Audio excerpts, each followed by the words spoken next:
Hi everyone, I'm Michael Johnson, specialist in language learning. My job is to teach English language for learners. They want learn English at home without teacher. Below is the complete guide. Here is a list of tips and advice for learning English with Star English Stories. Just listen. First of all, you don't really have to do much more than just listen to the episodes. I realized some time ago that a lot of the students of English that I met at school in London did not listen to enough authentic English. They were willing to spend money and travel across the world in order to improve their English, and yet most of them, for some reason, were not prepared to take a bit of time every day to listen to something in English. Why? I think partly this is because they didn't know what to listen to. A lot of people watch TV and movies in English, fine, but honestly, that might not be the best way to improve your English. Film is very visual. A lot of what you understand from a movie is the visual storytelling. It's important to just focus on the audio, on the language. So, a lot of students didn't know what to listen to. They thought that they didn't have much choice. Actually, there's plenty of choice out there. The BBC has plenty of podcasts. There are loads of podcasts on different topics on iTunes, but they're all made for native speakers. They're too difficult to listen to, and ultimately, that's not motivating. There are some podcasts out there which are made for learners of English, but a lot of them are just focused on language learning at the expense of entertainment. They're useful, but they're a bit dull. This is less the case now because 5 years after starting this podcast, there are more interesting things out there for learners of English, including my podcast. So, I decided that I'd try and create something for learners of English to listen to that they would actually want to listen to beyond just learning English. Ultimately, I think to listen to English for extended periods of time, you have to have an interest in what is being talked about, or you have to find it entertaining. Otherwise, it's hard to really sustain your concentration, and it becomes like a chore. There is real value in listening to English for extended periods of time, but it's difficult to achieve because you get put off by not understanding things or because the recording is a bit patronizing and dull. I don't want to blow my own trumpet here too much because I'm sure that my podcast is not always as entertaining or as engaging as it could be, but I think the only way to get people to keep listening is to try and make it entertaining as well as informative about English. So, I record this podcast with you in mind, but I try to keep it as authentic as possible. I try to avoid being simplistic. I try not to grade my English too much. I know it might be challenging for you sometimes, but I attempt to hold your attention by talking in an enthusiastic way about subjects which I personally find interesting. Hopefully, the result is that you keep listening and that you feel personally involved in it somehow. Then, by exposing yourself to lots of English in this way, you are able to acquire the language, to pick it up in a variety of ways. Stephen Krashen and language acquisition theory. Let me now refer to the language acquisition theory of Stephen Krashen. This theory is very well known among language learning theorists, and it underpins a lot of what we know about learning and teaching English. Krashen believed that there are two ways to develop our language learning skills. One is through language acquisition, and the other is through language learning. Language acquisition means that it is possible for adults and children to learn language in a subconscious way, meaning in a kind of passive way, by simply engaging with the language.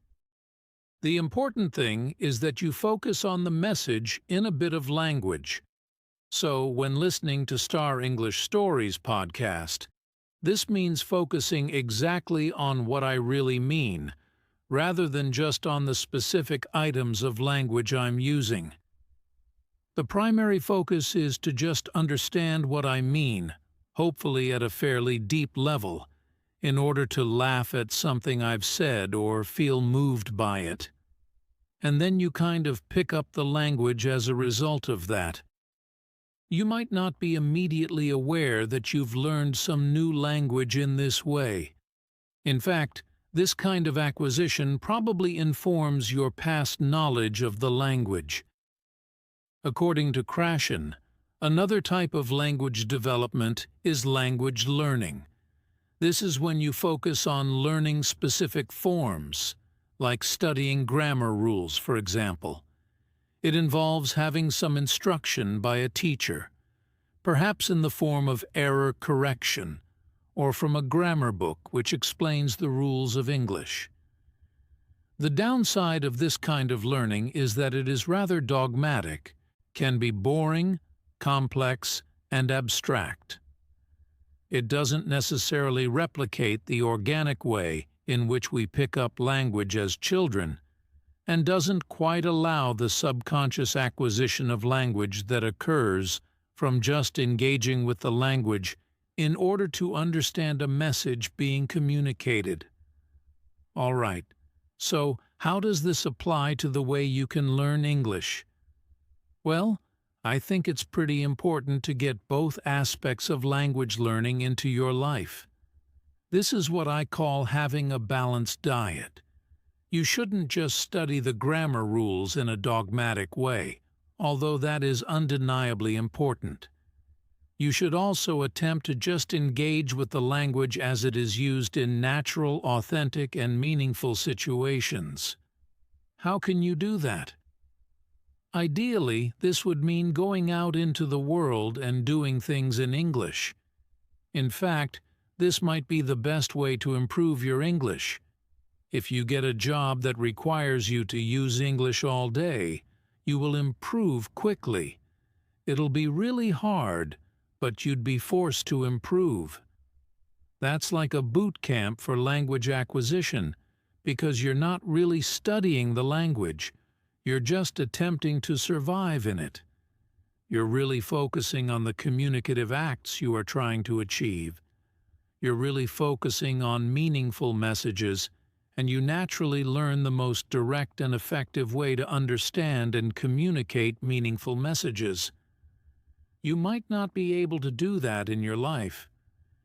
You might not have access to native speakers in that way, so my podcast can be a substitute.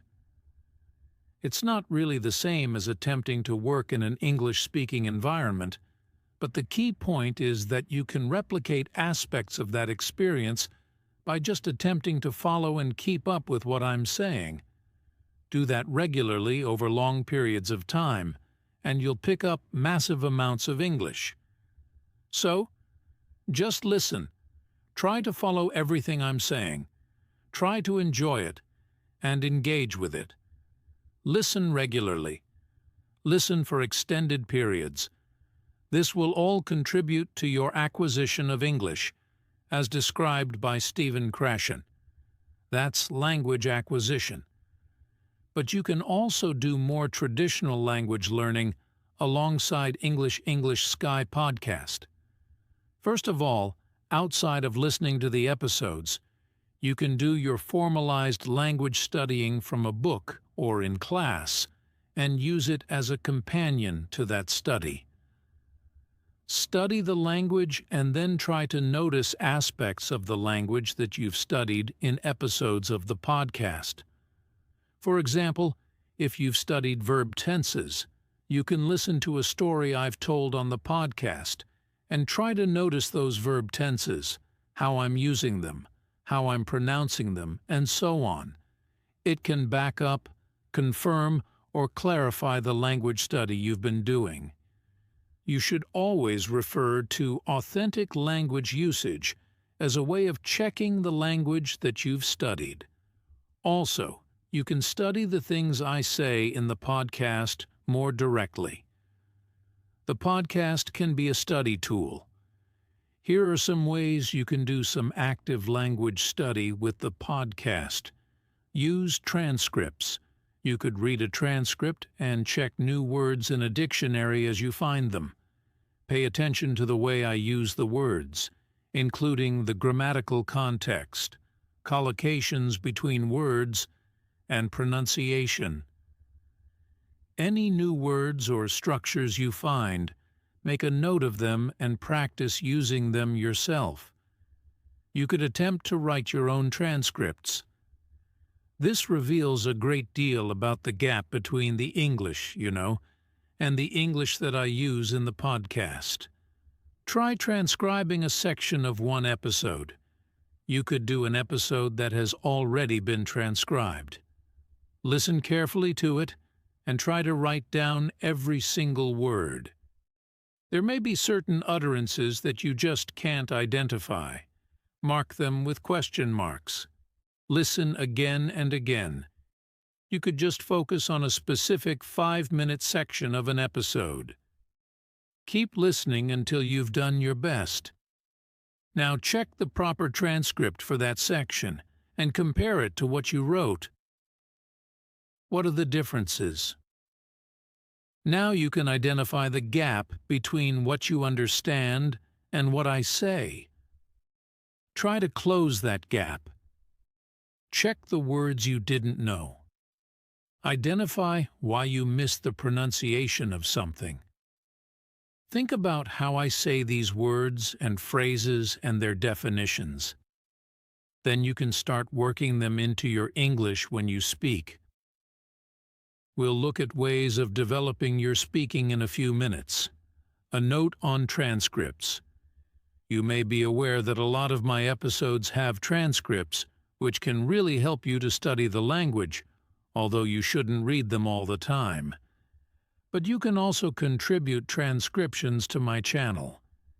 If you fancy transcribing a few minutes of an episode, please send it to me, and I'll be able to correct it and publish it on my channel. I have a transcript collaboration going on using Google Documents. You might already know about this, because I did an episode on that subject a couple of months ago. You can go to my channel and click transcripts to find out more. Basically, writing transcripts of my episodes is not only a great way to use the podcast to improve your English, it also helps me to provide an even better service to my listeners. So, Star English Stories podcast is best consumed as part of a balanced diet. Listen freely and just try to enjoy and understand what I'm saying, and let your mind naturally acquire the language. But also mix this with more formalized language study to get the full 360-degree effect. You don't have to do any of that, but as a compromise, what you can do is just be mindful when you're listening. Your first aim is to focus on the message, but you can also try to notice specific aspects of the language too. Try to identify words, phrases, and grammatical structures. You don't have to formally study them. Just notice them as you hear them, like, oh, he's saying depend on, so it must be depend on in English, not depend of. Things like that. Just be mindful when listening. I record different types of episodes here. My main aim is to engage you and keep you interested while presenting English to you in an authentic way. In some episodes, I try to draw your attention to the language more specifically. For example, I teach, explain, and demonstrate vocabulary items referring to a topic or bring your attention to an aspect of pronunciation. In those episodes, you can just chill out and follow what I'm saying, but you can be more active and make notes of the vocabulary. Try to remember phrases, listen again, and pause the recording to test your memory. Listen in comfort and enjoy the experience. Krashen also writes about the effective filter hypothesis. This relates to the conditions in which learning takes place and how these can have a big effect on the successful acquisition of language. Basically, good conditions for learning are motivation. The listener really wants to hear what's being said and is keen to learn the language, high self-esteem, and relaxation. These things allow the flow of acquisition to move freely without being blocked. Mental blocks occur when the learner is stressed, anxious, or feeling bad about themselves. This creates a mental block to the acquisition of language. I guess this relates to one of those situations in which you're in an unhappy language class. You feel stressed because of pressure from the teacher or from the judgment of your classmates. You feel low self-confidence because you don't get any positive reinforcement from taking part in a communicative exchange, and you're just not enjoying the experience of being there in the classroom. As a result, there is a kind of mental barrier which really prevents you from learning anything. In fact, it might even make it worse because you associate learning English with painful or boring classroom situations. The advantage of Star English Stories podcast is that the emphasis is on fun. A lot of the time, you have nothing to fear or worry about when you listen to this. In fact, it can be an extremely pleasurable experience. I'm not just bigging myself up here. I know what it's like to listen to your favorite podcast. It's quite a personal experience. I listen to Mark Kermode and Simon Mayo's film review podcast on my way to work, and I can't begin to explain the joy of listening to it. They're like my friends, and I'm sharing a really nice conversation with them. I listen to their voices in private through headphones while I'm sitting on a smelly underground train with miserable people all around me, but I'm in my comfort zone. In fact, sometimes I'm disappointed when I reach my metro station because I just want to keep listening to the podcast. Hopefully, listening to Star English Stories podcast is a similar experience for you. That's certainly the idea. This should be a personal and enjoyable experience for you, and I invite you to just enjoy being part of the podcast community. Remember that all around the world, there are other people like you listening to me ramble on about stuff. There's no chance of the effective filter giving you a mental block in this situation because you should be in your comfort zone. That's the advantage of podcasting. You really can listen to this whenever and wherever you want, and you are free to get as comfortable as you please. As I've said before, feel free to listen to this in the bath, on the loo, or as you softly and slowly drift off to sleep at night. Of course, you can also listen at your desk with a pen in your hand, or while typing in order to make notes or write transcripts. You can also sit up and read transcripts. It's up to you.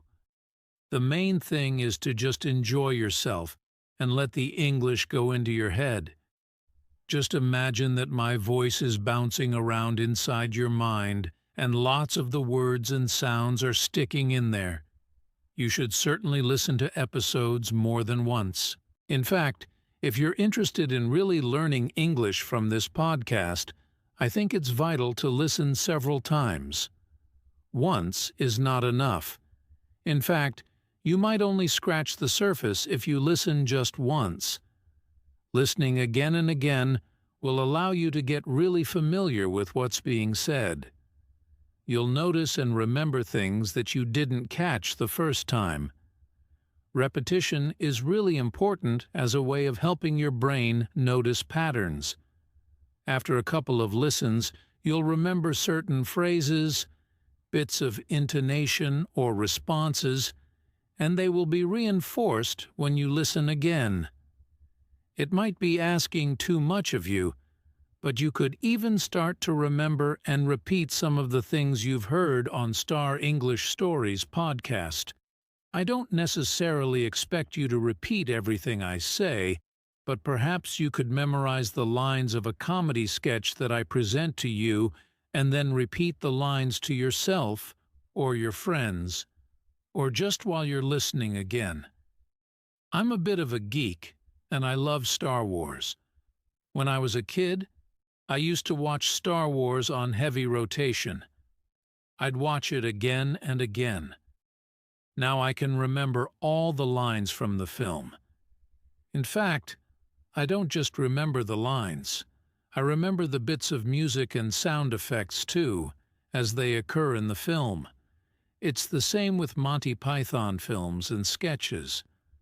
I've watched them so many times that I can repeat a lot of the script from memory. In fact, some phrases from those movies have found their way into my vocabulary. You can do that too by listening to episodes more than once and listening to some comedy sketches which I present to you many times. Soon, I'll be doing an episode about Monty Python. For some reason, Monty Python sketches are very memorable. In fact, there are several generations of people in the UK and America who grew up watching Monty Python films and who are able to recite whole sketches to each other. Again, you can do the same thing. Realize that there are some terrifically funny things in English and use that as a way to pick up language. There are a number of different areas to focus on with English. 4 skills: listening, reading, writing, speaking. Language systems: grammar, vocabulary, pronunciation, discourse. Listening. I've already talked a lot about the benefit of just listening for fun or listening in a more active way. I did mention that it's good to be comfortable when listening. I should add, too, that I think it's important to try and listen to things that you don't completely understand. It's fine to listen to things that you don't understand completely, and the general opinion on this seems to be that you should push yourself when you listen and don't get put off if there are things you don't understand. It's in that challenging experience that your brain is really piecing things together.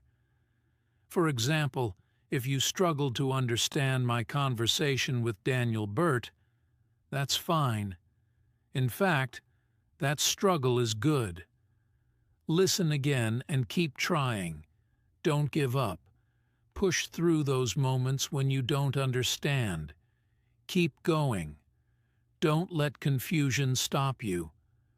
Also, try to identify subtle differences between accents. You may only notice little differences at first, but eventually you'll be more and more aware of the differences between accents. Eventually, you'll be able to say, this guy is from the north of England, this one's from Australia, or whatever. Reading. Read transcripts on my channel. Outside of the podcast, read a variety of texts.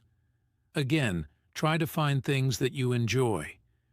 You should also be aware of your purpose for learning the language. What are you going to use English for in the future? You may need to read emails or business reports. It may be worth reading articles that talk about business trends. Otherwise, just reading any well-written text for enjoyment is a really good way to improve your literacy.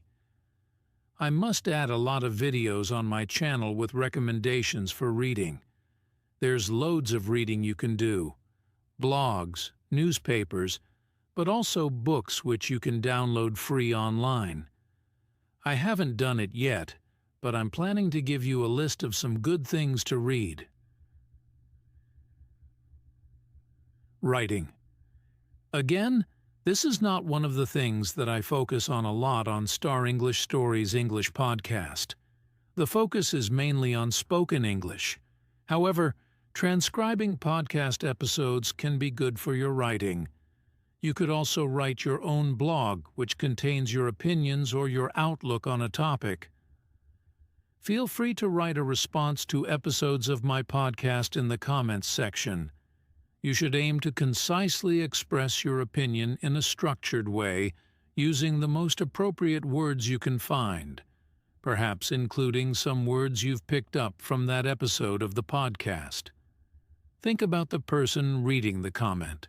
Make it easy and enjoyable for them to read, and focus on stating very clearly and efficiently exactly what it is you want to say. Considering those ideas can help you to make your writing more effective.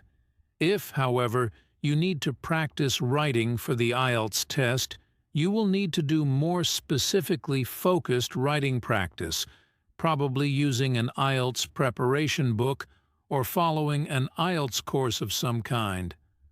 My podcast can help you with general skills, vocab, etc.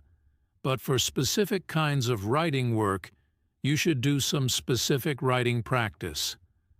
Practice, practice, practice.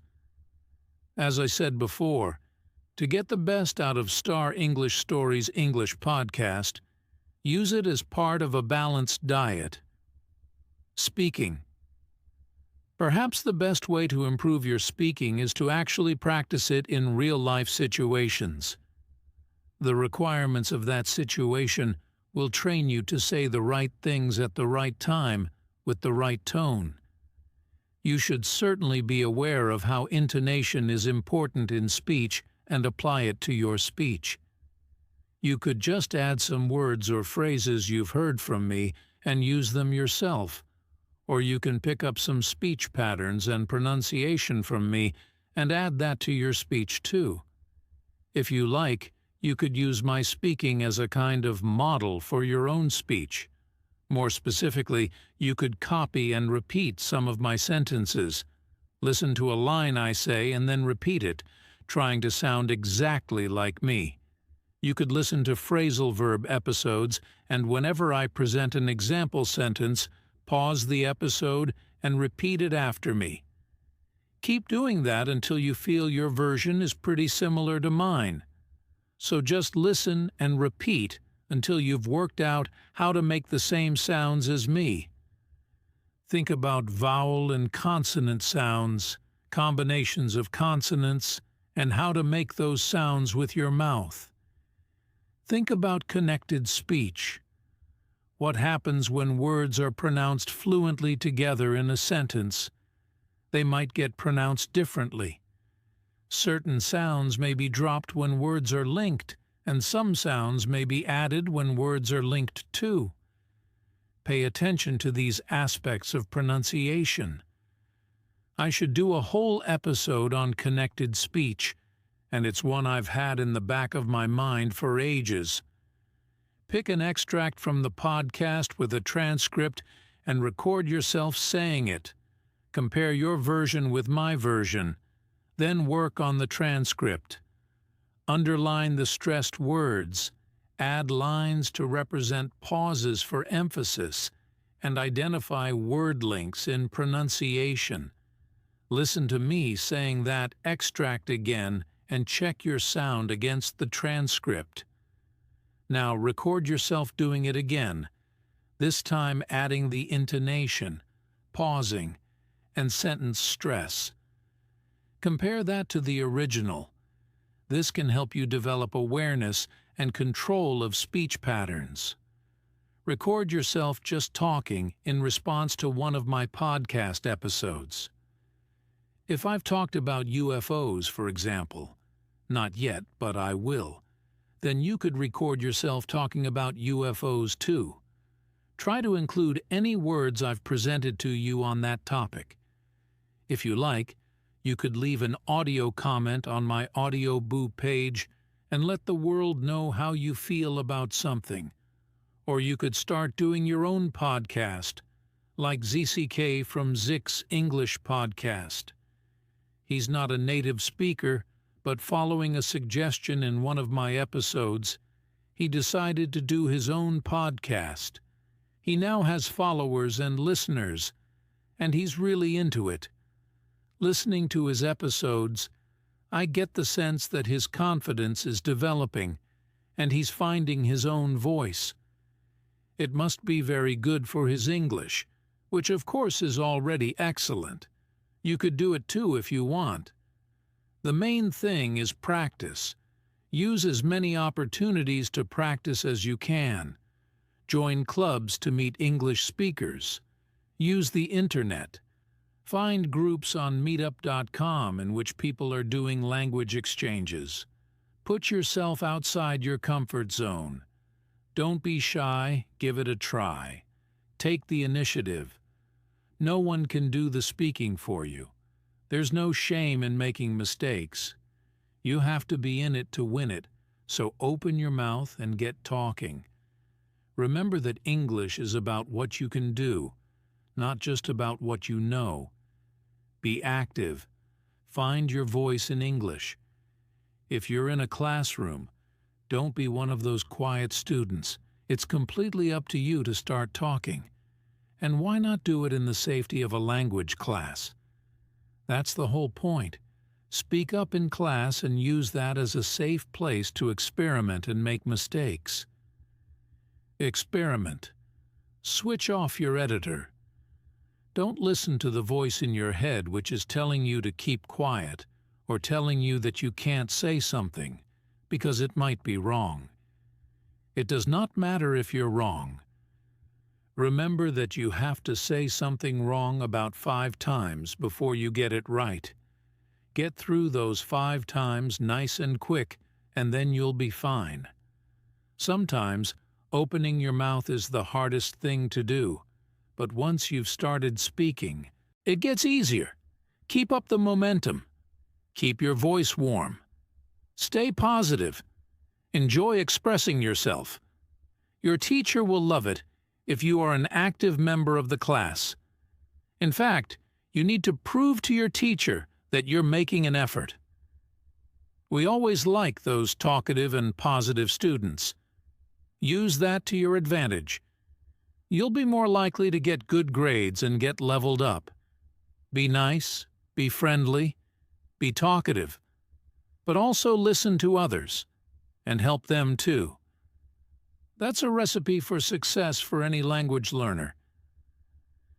Actually, I just sent Denik a message and asked him for his comments on the subject of using LEP to improve your English, particularly speaking, and here are his comments, which I agree with wholeheartedly.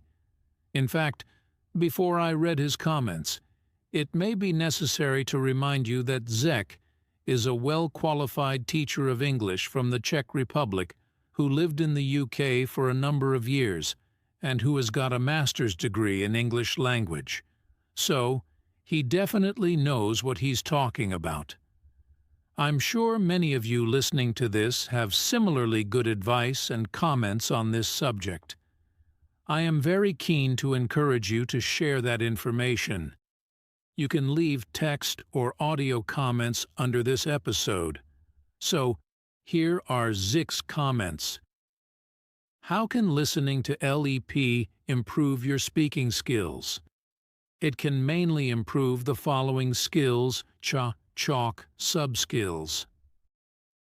As for the speaking, it is a different question. If you want to improve your speaking through LEP, you have to approach this actively. Not everyone is willing to do this. Some people tend to be shy, have approach anxiety, etc., and prefer listening to the podcast as passive recipients. That is fine. However, here are some suggestions on how you can actually improve even your speaking skills. Contact someone via the LE community. There are a lot of interesting people eager to learn English from all around the world. Contact those who have a similar level as you. This way you can both benefit and learn from each other, and no one will get bored. Ideally, have an interest in common, sci-fi films, sport. You already have one important topic in common. Try to befriend these people, add them on Facebook, start Skype conversations with them, or something. Record yourself speaking about a topic. Ask yourself questions related to LEP. Answer these questions, or just practice vocabulary and English spoken stories. Listen back to yourself. Try correcting your errors. Re-record and compare your recordings made sometime later to see your improvements. Record comments in Audioboo. Max 3 minutes. Why is everyone so shy? Is everyone afraid that they will be judged? Who cares? Just be friendly, and you should be accepted by the community. Michael Johnson is a teacher. He deals with mistakes every day. We all make mistakes. Never be afraid to make mistakes. A man who never made mistakes never made anything. Are you afraid to take on a challenge and face our greatest fear? Public humiliation? Well, don't be. If we fight it actively, without fear, we can significantly improve our speaking skills this way. Try running your own podcast. Most of you can do it. Again, it is only about facing your fears of making mistakes and exposing yourself to the public. This podcast can be just for you and your friends. I make loads of mistakes in my podcast, and I am a teacher. I feel ashamed. I have to edit them out. But if you are not teachers, why worry? And even as teachers, you shouldn't worry. You can always speak to yourself in the mirror and go crazy. Become the next Hamlet. Speaking is not about passivity, so move your arse and find some interaction. Note, by following these tips, you will work on your English speaking skills, pronunciation, grammar, and vocab. You can focus on trying to use expressions Star English Stories has taught you. Listening skills, as you listen to your friends talking, for example. There are so many benefits to active speaking practice. Thank you, Denk. As I said before, I welcome your comments too. Let's share our thoughts on this subject together. It's time for my LE ninjas to come out of the shadows and deliver some powerful advice. LEP ninjas, assemble. Regarding language systems, I have some things to say about grammar, vocabulary, pronunciation, and discourse. To be honest, I've already spoken enough about grammar and vocab. Let me just remind you of the theory of exposure. I have talked about this before. The idea is that by listening to lots of English over extended periods, you're feeding your subconscious with all the patterns of English usage. Your brain is hearing all these patterns of English, including frequent word combinations like prepositions, tenses, features of pronunciation, etc. Ultimately, it all goes into your head and informs your sense of instinct for the language so that when you come to do a test in English, you feel the answer. You know that this particular preposition goes with this particular verb just because you've heard it a number of times before, and so it feels natural. Feed your head with English. Feel the English rather than knowing it.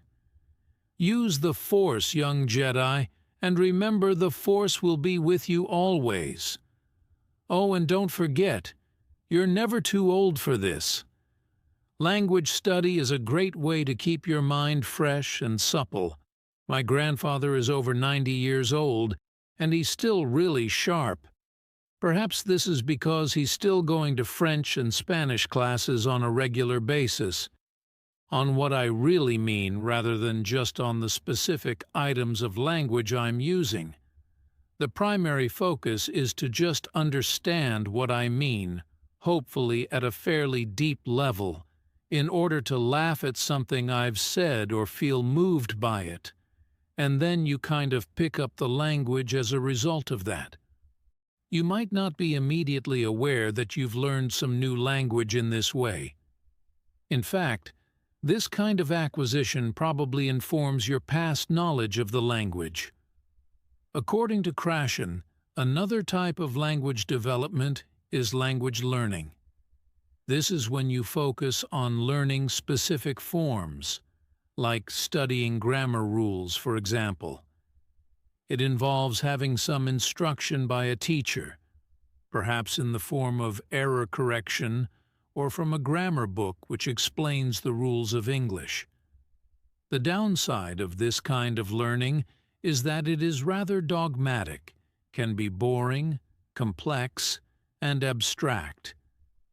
It doesn't necessarily replicate the organic way in which we pick up language as children, and doesn't quite allow the subconscious acquisition of language that occurs from just engaging with the language in order to understand a message being communicated. All right. So how does this apply to the way you can learn English? Well, I think it's pretty important to get both aspects of language learning into your life. This is what I call having a balanced diet. You shouldn't just study the grammar rules in a dogmatic way, although that is undeniably important. You should also attempt to just engage with the language as it is used in natural, authentic, and meaningful situations. How can you do that? Ideally, this would mean going out into the world and doing things in English. In fact, this might be the best way to improve your English. If you get a job that requires you to use English all day, you will improve quickly. It'll be really hard, but you'd be forced to improve. That's like a boot camp for language acquisition, because you're not really studying the language. You're just attempting to survive in it. You're really focusing on the communicative acts you are trying to achieve. You're really focusing on meaningful messages, and you naturally learn the most direct and effective way to understand and communicate meaningful messages. You might not be able to do that in your life. You might not have access to native speakers in that way. So, my podcast can be a substitute. It's not really the same as attempting to work in an English-speaking environment, but the key point is that you can replicate aspects of that experience by just attempting to follow and keep up with what I'm saying. Do that regularly over long periods of time, and you'll pick up massive amounts of English. So, just listen. Try to follow everything I'm saying. Try to enjoy it and engage with it. Listen regularly. Listen for extended periods. This will all contribute to your acquisition of English, as described by Stephen Krashen. That's language acquisition, but you can also do more traditional language learning alongside Star English Stories podcast.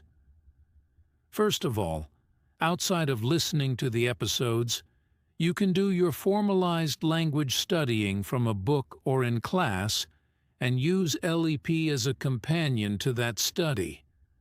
Study the language and then try to notice aspects of the language that you've studied in episodes of the podcast. For example, if you've studied verb tenses, you can listen to a story I've told on the podcast and try to notice those verb tenses, how I'm using them, how I'm pronouncing them, and so on. It can back up, confirm, or clarify the language study you've been doing. You should always refer to authentic language usage as a way of checking language that you've studied. Also, you can study the things I say in the podcast more directly. The podcast can be a study tool. Here are some ways you can do some active language study with the podcast. Use transcripts. You could read a transcript and check new words in a dictionary as you find them. Pay attention to the way I use the words, including the grammatical context, collocations between words, and pronunciation. Any new words or structures you find, make a note of them and practice using them yourself. You could attempt to write your own transcripts. This reveals a great deal about the gap between the English you know and the English that I use in the podcast.